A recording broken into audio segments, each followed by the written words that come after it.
Donc effectivement, on en a dit beaucoup des choses, mais on a du beau monde aussi. Et effectivement, on a un dernier intervenant. Voilà, voilà, bon, en l'occurrence, il s'agit de Nicolas Gomme, que vous avez peut-être déjà eu l'occasion de croiser à l'occasion de la Semaine Digitale et de la Grande Jonction, qui pour le coup était présent pour faire un retour sur le territoire, sur son histoire avec le territoire et avec Bordeaux. Et là, en l'occurrence, il s'agira de faire un petit peu de prospective à l'occasion des 20 ans d'AEC, 20 ans passés, peut-être 20 ans futurs du numérique sur le territoire aquitain. Voilà, donc Nicolas Gomme, merci beaucoup. Et après, on pourra enchaîner au 7e étage à l'hôtel Mercure. Merci beaucoup pour votre patience. Merci beaucoup. Merci à vous. Bonjour, vous êtes toujours là, en pleine forme. Alors, je vais essayer de faire un peu une synthèse de ce que vous avez pu entendre aujourd'hui depuis 17 heures que vous êtes réunis et à écouter des choses assez inspirantes. Vous avez bien compris, le monde change.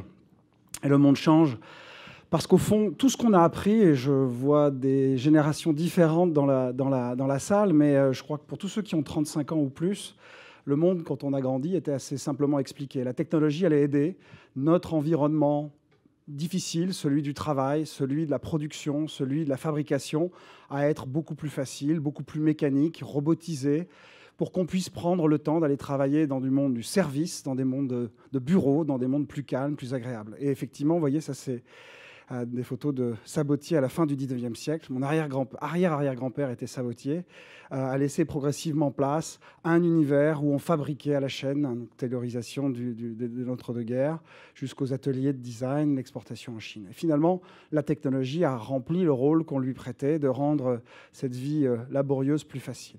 Et puis, la technologie a continué à se développer tout au long, notamment des années 70, 80, 90, 2000, avec l'arrivée d'un certain nombre de ruptures. Je prends celle-ci, vous la connaissez bien évidemment, celle du smartphone. Et ce smartphone, finalement, il est allé lui-même commencer à disrupter le monde du service.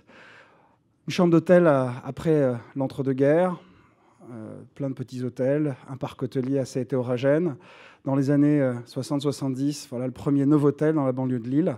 Les grandes chaînes arrivent et voilà qu'arrive aujourd'hui, vous le savez, Airbnb, le plus grand groupe d'hospitality, comme on dit en anglais, d'hôtellerie, mais qui n'a pas une chambre d'hôtel, qui n'a pas évidemment autre chose qu'une application. Alors qu'est-ce qui s'est passé finalement ? Il s'est passé des choses assez simples. Le produit était la raison pour laquelle on achetait quelque chose, ses qualités intrinsèques, ses fonctionnalités. Après la guerre, on allait choisir une voiture parce qu'elle c'était celle qui avait les caractéristiques qui nous intéressaient. Puis la technologie avançant, la production se standardisant, finalement, ce qui a commencé à faire la différence, c'était la marque. La marque, c'est celle qui donnait une valeur perçue différente. C'est l'explosion des grandes campagnes de communication des médias eux-mêmes dans les années 70, 80, 90.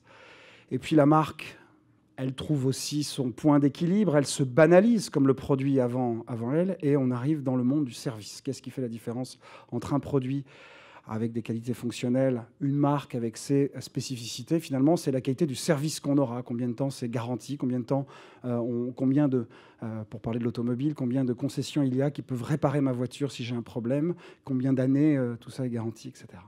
Et oui, aujourd'hui, dans le monde du smartphone, dans toutes ces technologies dont vous avez entendu parler depuis 17 heures aujourd'hui, finalement, ce qui fait maintenant la différence, c'est l'expérience. Et Thierry vient de le montrer, Guillaume en a parlé. On a aujourd'hui une dynamique qui est celle de quelque chose qui correspond au rapport au temps qu'on a. On veut tout de suite. On est devenu extrêmement impatient.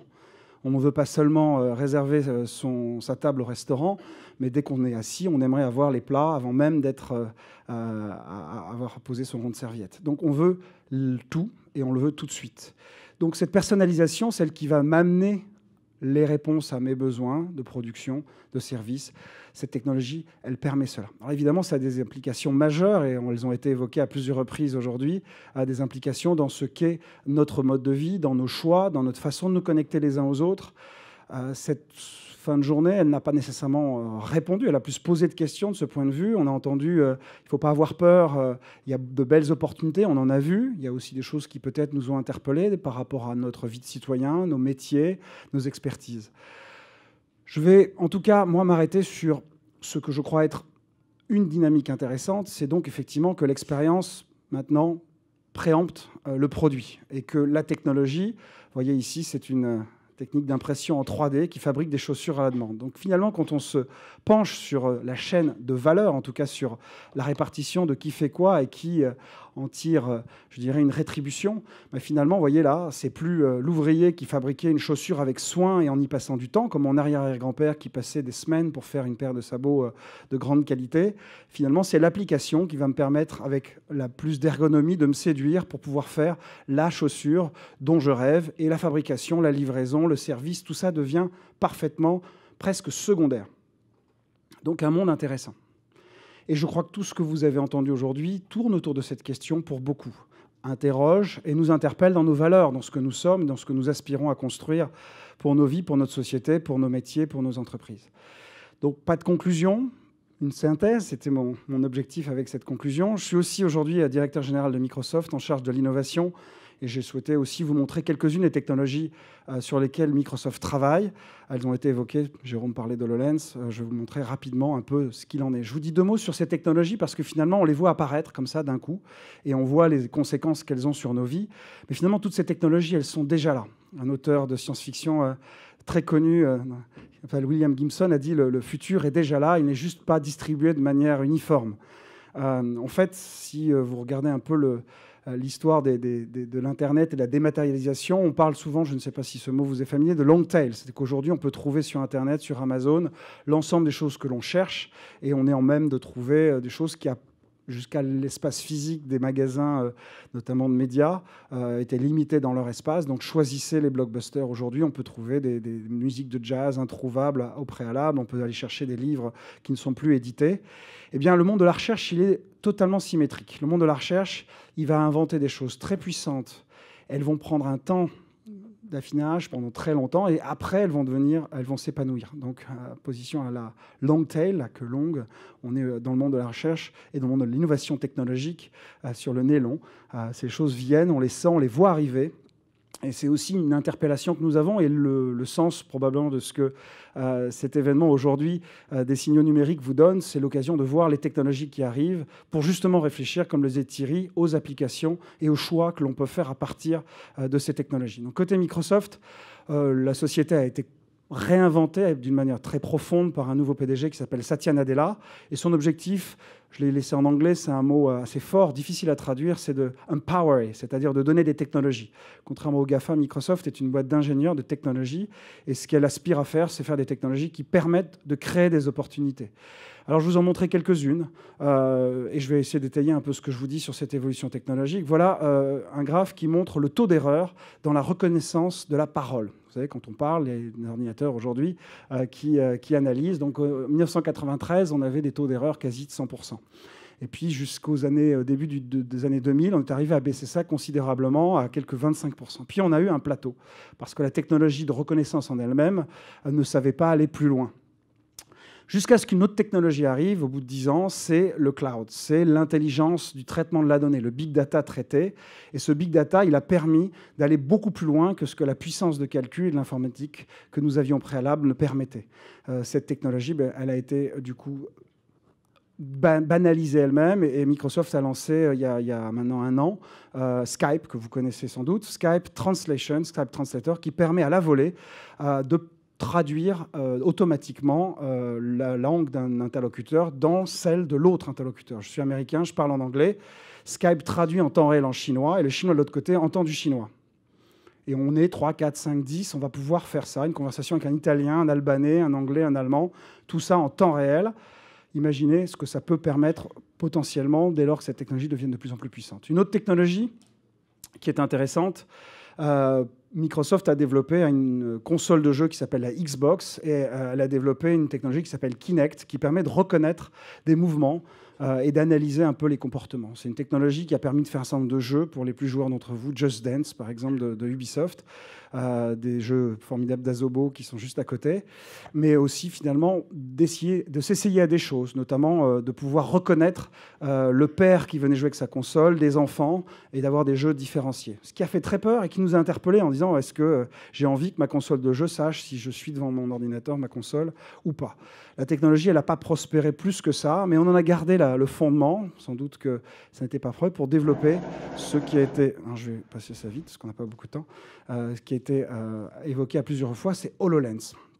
Microsoft a raté le mobile, je vous ai montré la photo d'un iPhone, mais elle entend bien arriver à faire quelque chose de passionnant avec cette technologie qui a été évoquée à plusieurs reprises, celle des hologrammes. Donc vous avez peut-être une vision aujourd'hui à travers un certain nombre de témoignages qui ont été faits. Vous savez que la réalité virtuelle vous extrait de la réalité en vous plongeant dans un univers numérique, passionnant pour les jeux, pour tout un tas d'usages, la pornographie probablement, mais la réalité telle qu'elle est arrivée autour de l'image réelle, celle que Google Glass, par exemple, a développée, était une technologie où l'image s'ajoutait par-dessus la réalité. Ce que fait HoloLens, qui est absolument passionnant, c'est de faire une réalité mixte. C'est-à-dire que tout ce qui va être affiché va être d'abord reconnu. Vous voyez ces petites zones-là qui sont stylisées, c'est HoloLens qui analyse l'environnement dans lequel l'utilisateur se trouve et va pouvoir insérer des objets. Là, vous voyez un petit robot sur la table en bois. Il y a la météo, avec la météo des plages juste à côté sur la table. Et en fait, ce qui se passe, c'est qu'ayant reconnu l'environnement, si vous allez pousser la vraie table, eh bien, l'objet va tomber. Si vous éteignez la lumière ne va pas être le même rendu, vous ne verrez plus l'objet, mais il sera toujours là. Vous voyez aussi des technologies donc, de web, des télévisions. On peut faire énormément de choses. Donc, cette technologie est tout à fait passionnante. Elle est dans ses débuts. C'est une des raisons pour lesquelles j'ai eu plaisir personnellement à rejoindre Microsoft, parce que je pense que c'est aussi puissant que l'a été le téléphone mobile, l'iPhone, quand il a été introduit, aussi puissant que Mosaic, le premier navigateur web, ou avant la souris et la fenêtre que le Mac a popularisé. Donc cette technologie-là, elle appelle des nouvelles questions, comme Google avait pu le faire quand on mettait des Google Glass, on pouvait se sentir intrusif. Microsoft a souhaité dédier d'abord cet outil à des usages professionnels, dans le domaine de l'éducation, dans le domaine de l'ingénierie, dans le domaine de la fabrication, avec des usages en intérieur. On a quand même essayé de faire des choses autour de différents produits de la marque de Microsoft, comme Skype. Vous voyez, là, c'est une personne compétente en électricité qui guide un utilisateur pour qu'il fasse des travaux. Donc, elle voit sur son ordinateur ce que voit l'utilisateur et elle lui fait des diagrammes qui s'affichent autour pour lui expliquer comment il faut réparer cette lampe, qu'est-ce qu'il faut installer où, et véritablement guider de manière très, très concrète l'utilisateur dans ses démarches. On a aujourd'hui énormément de projets en cours. Par exemple, dans le design industriel, vous voyez un châssis d'une moto, vous allez pouvoir ajouter des images qui vont vous permettre de voir ce que pourrait être la taille d'un réservoir et de pouvoir travailler. Donc, au lieu de le faire sur un ordinateur et d'après d'imaginer comment ça pourrait être fabriqué en vrai, d'avoir un temps de latence entre ce que vous concevez et ce que vous réalisez, c'est quasiment immédiat. Évidemment, l'industrie est un premier genre, mais il y a énormément de choses qu'on peut faire dans l'éducation. Jérôme en parlait, on a dévoilé l'usage de HoloLens hier à son événement avec beaucoup de plaisir. Et je pense que les gens ont plutôt apprécié cette opportunité d'aller vraiment dans l'image, avec un rapport à la connaissance tout à fait nouveau. Je vais vous montrer rapidement une image sur des technologies de collaboration. Ça, c'est un exemple qui est fait avec la NASA, où on permet à des scientifiques de traiter les données les plus riches de Mars Explorer et des photos qui sont assemblées. Donc ça, j'espère que ça va marcher. Si j'appuie... Vous pouvez lancer la vidéo peut-être pour que je ne m'essaye pas à faire de catastrophe. Et la couper quand je vous dirai, parce qu'on ne va pas tout à fait la faire jouer entièrement. Non, ça ne marche pas. Il y a Laurent Pierre qui panique. Ah oui, effectivement. Je ne vais peut-être pas vous montrer la vidéo, voilà.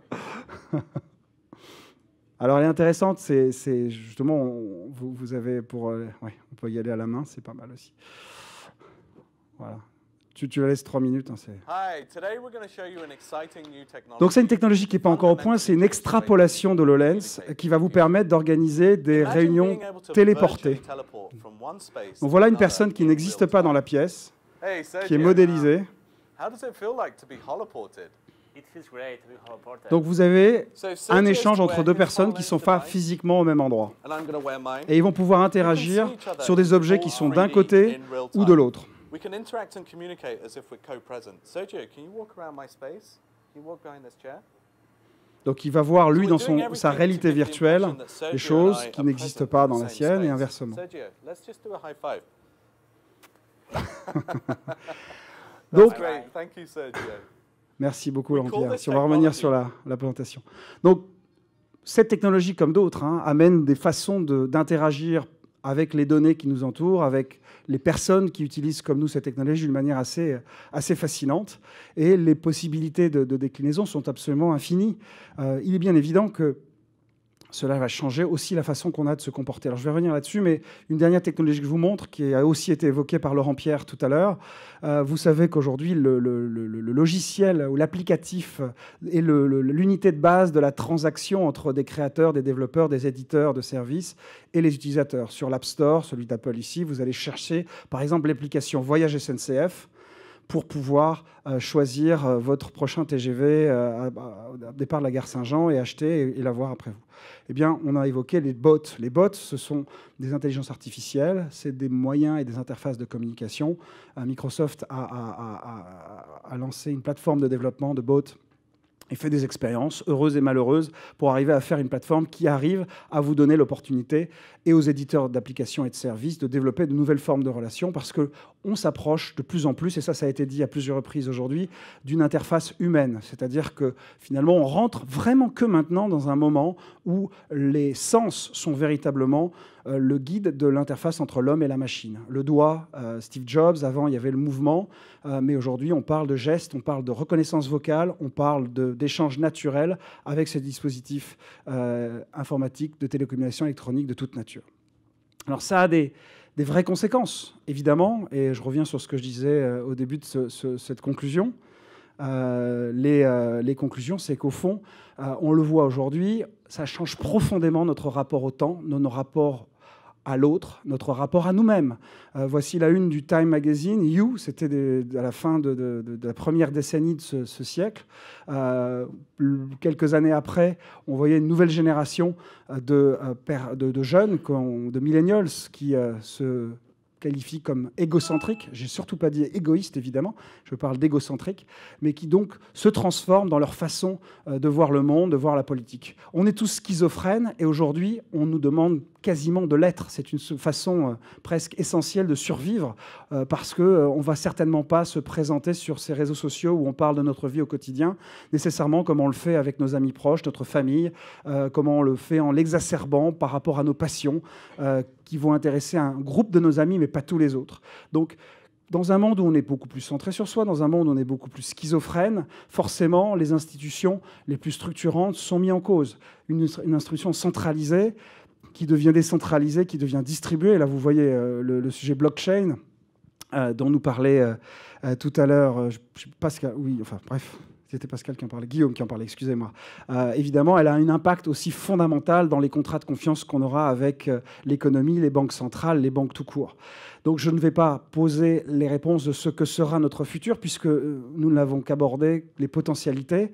Je pense que pour ce qui me concerne, les impossibilités qui deviennent possibles sont de belles opportunités, pour peu qu'on arrive à ne jamais oublier une seule chose, c'est qu'au fond, on a aujourd'hui plus que jamais besoin, face à ce monde qui bouge, de responsabilité, de valeur.